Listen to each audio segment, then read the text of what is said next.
अच्छा, और इसलिए ज़मीन बिल्कुल समतल होनी चाहिए। अब दूसरी बात कि मज़दूर भी यहाँ पर ट्रेंड भी होने चाहिए और ज़्यादा संख्या में भी होने चाहिए, क्योंकि इनकी जो पनीर लगाते हैं या पनीरी जब उग जाती है उसको उखाड़ के दूसरी जगह लगाते हैं, तो उसको काम सारा काम हाथों से होता है, कोई भी काम मशीन से नहीं होता है। इसलिए मजदूर ट्रेंड भी चाहिए और ज़्यादा मात्रा में भी चाहिए। तो these were the geographical conditions of for the rice crop.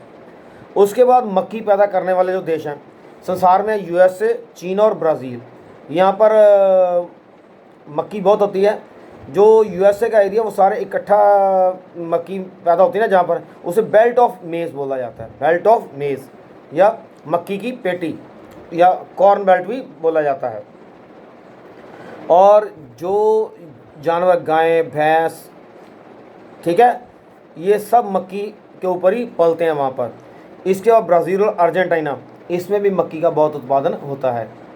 और उसके बाद अगर भारत की बात करें तो भारत में मेन ये फसलें होती हैं मध्य प्रदेश, आंध्र प्रदेश और कर्नाटक तथा राजस्थान। इसके अलावा पंजाब में भी होती हैं और उत्तर प्रदेश में भी होती हैं। पंजाब में अमृतसर, होशियारपुर, रूपनगर, ये मेन प्रोड्यूसर्स हैं मेज़ के। उसके बाद एक फसल आती कपास। हम कपड़ा पहनते ना, तो किससे बनता है? कपास से। रेशेदार फसल है और कपड़े के कच्चे माल के तौर पर इसका प्रयोग हम करते हैं। और इसमें तीन होती हैं तरह की कपास: लंबे रेशे वाली कपास, मध्य रेशे वाली कपास और छोटे रेशे वाली कपास। और जो लंबे रेशे वाली कपास है वो सबसे बढ़िया मानी जाती है। तो कपास की जो कृषि है वो अप्रैल मई में शुरू होती है और कोहरा जब पड़ता है दिसंबर जनवरी में, उससे पहले पहले इसकी फसल काट ली जाती है। लेकिन साउथ इंडिया में क्योंकि वहाँ पर कोहरा नहीं पड़ता है, इसलिए काटने की ज़रूरत नहीं पड़ती है। वहाँ पर अक्टूबर में ही बोई जाती है और अप्रैल मई में काटी जाती है।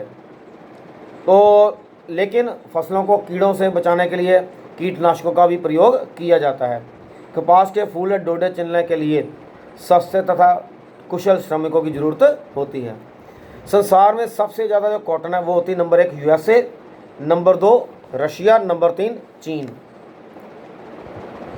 और लेकिन उसके बाद पूर्व सोवियत संघ, लेकिन अब क्योंकि उसका विघटन हो चुका है इसलिए भारत तीसरे नंबर पर आ चुका है।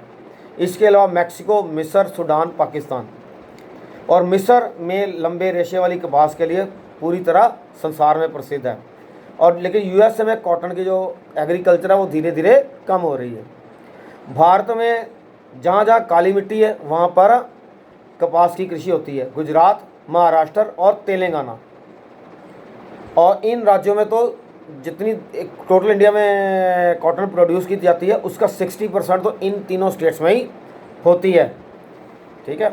उसके अलावा देश में अमरावती, नांदेड़, वर्धा, जलगांव ये महाराष्ट्र में है। सुरेंद्र और वडोदरा ये गुजरात में है। गंटूर और प्रकाशम ये आंध्र प्रदेश में है। बठिंडा, फिरोजपुर, संगरूर ये पंजाब में है। ये ज़िले काफ़ी मात्रा में कपास पैदा करते हैं।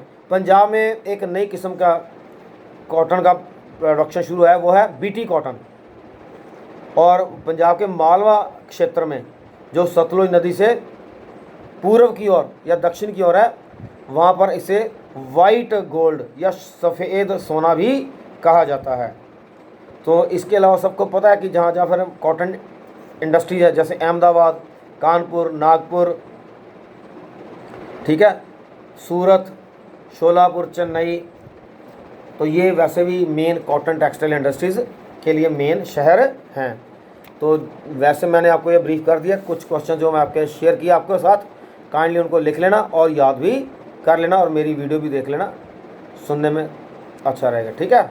सुनोगे, पढ़ोगे, लिखोगे, 3 लर्निंग स्किल्स का प्रयोग करोगे तो लर्निंग अपने आप बड़ी अच्छी हो जाएगी। Thank you very much, have a nice day.